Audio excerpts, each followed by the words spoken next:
What's up everybody, once again my name is Matt and welcome to the Legend of Zelda Breath of the Wild. Today we're going to be starting our adventure in the DLC by looking for Majora's Mask. So here we are in the Outpost Ruins. I'll show you exactly where this is on the map in just a second. But this is a very important location for finding a lot of the treasures. But we're currently smack dab in the middle of the Great Plateau Tower in the Bosch Kala Shrine. So yeah, right here in the middle, make sure you go to the southernmost building because you're going to find something key to finding all the DLC items. It's this book right over here on this desk. So let's check it out. Was this book always here? I don't think it was, but let's start with page 1, shall we? I hid the 8 priceless relics I stole from Hyrule Castle in treasure chests. I shall write down the locations. Misco. Alright, cool. Let's go to the next page. The ancient mask lies at the ruins where soldiers gathered. From there, the waters of Lake Kulamo are visible. Okay, so we're gonna stop there just because I really don't want to read ahead too much. That's our first clue. That's the only clue we're gonna get to, finding Majora's Mask, but that book does contain clues for a lot of the other DLC items.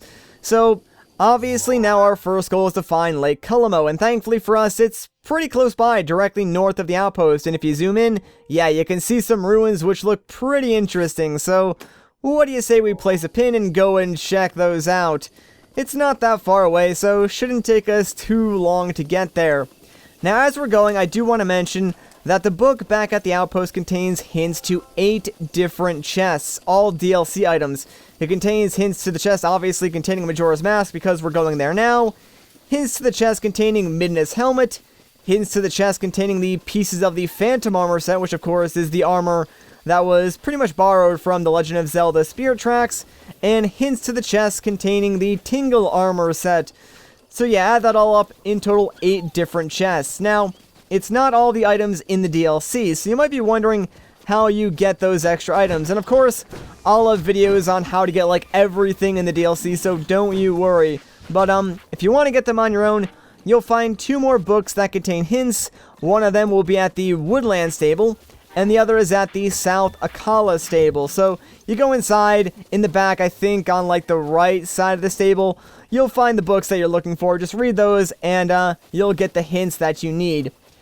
Anyways, once we get close here, you'll see that this actually is a landmark, so if you haven't explored your map, well, guess what, you get some free percentage. This is the Kulamo Garrison Ruins, and the chest that we're looking for is right over here. Thankfully, all the DLC chests are magnetic, so they're super easy to spot. Anyways, let's open this bad boy up, and guess what? Inside is your Majora's Mask, an eerie mask passed down from ancient times. Wearing it makes it harder for certain enemies to spot you. If sold, this rare find can't be replaced. Don't go selling Majora's Mask, guys. Not a good idea. Alright, so that does complete that side quest, and now, of course, let's check this thing out. I actually love the way Majora's Mask looks in this game. Like, its glowing eyes are just so freaking amazing. What do you say we go and test out the functionality? I think I saw a couple of red moblins back over here on our way to grab this, so by wearing this mask, it should make it harder for them to spot us or something, and oh great, there's a Yiga clan member and some bats. Well, this is just not going my way at all right now, so give me a second, guys.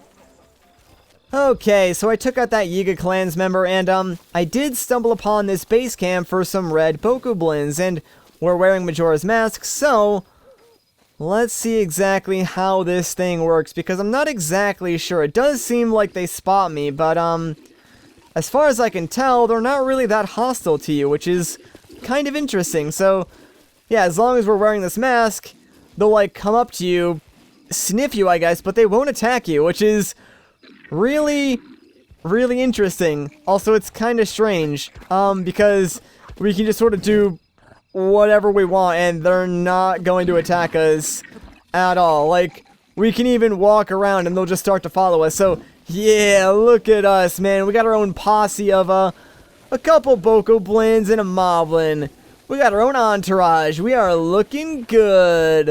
And it's actually kind of cool how Link moves his head back and forth to look at, like, each of the bokoblins, and you just see, like, the glowing eyes of Majora's Mask. So, yeah, I guess that's pretty much how it works, and oh man, it even looks like it works on the stall children, too. Alright, that's really helpful, then. Anyways, though, I think that's where I'm going to end off this video, so if you guys enjoyed this part, a like rating would be greatly appreciated. If you want to see more, consider subscribing, but once again, everybody, my name is Matt, thank you so much for watching, and I'll catch you in the next one.